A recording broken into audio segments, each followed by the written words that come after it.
Hello student, आज आपण बघणार आहोत संख्येचे मूळ अवयव पाडणे. म्हणजे जी काही संख्या आहे तिचे मूळ अवयव पाडायचे. मूळ अवयव म्हणजे काय असतं? असे अवयव का ज्याच्या आपण परत अवयव पाडू शकत नाही, त्याला आपण काय म्हणतो? मूळ अवयव. चला तर मग आपल्याला जो काही क्वेश्चन दिलेला आहे तो काय आहे?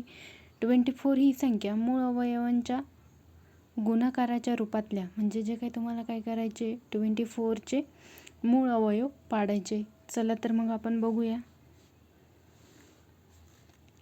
24 आपल्याला माहिती 24चं जर आपल्याला मूळ अवयव पाडायचा असेल, तो जो काही पहिला अवयव आहे तो कोणता राहणार आहे? 2. चला 2 म्हणजे काय? 2 1 जा 2, 2 2 जा 4. परत काय येणार आहे? सेकंड जो काय आहे तो काय येणार तुमचा?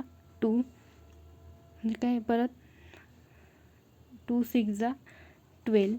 नंतर काय येणार आहे तुमचा? जो काही 6 आहे, 6 आपण कशाने मल्टिप्लाय करू शकतो? 2नी. 2 3 जा किती होतो? 6 आणि 3 1 जा किती होणार आहे? 3. 3 1 जा 3. म्हणजे जे काही तुमचे 24चे जे काही मूळ अवयव आहे ते किती आले? 2 2 2 3. म्हणजे 24 इक्वल टू 2 × 2 × 2 × 3. तुम्ही जर यांचं मल्टिप्लिकेशन केलं तर त्याचा आन्सर किती येईल? 24.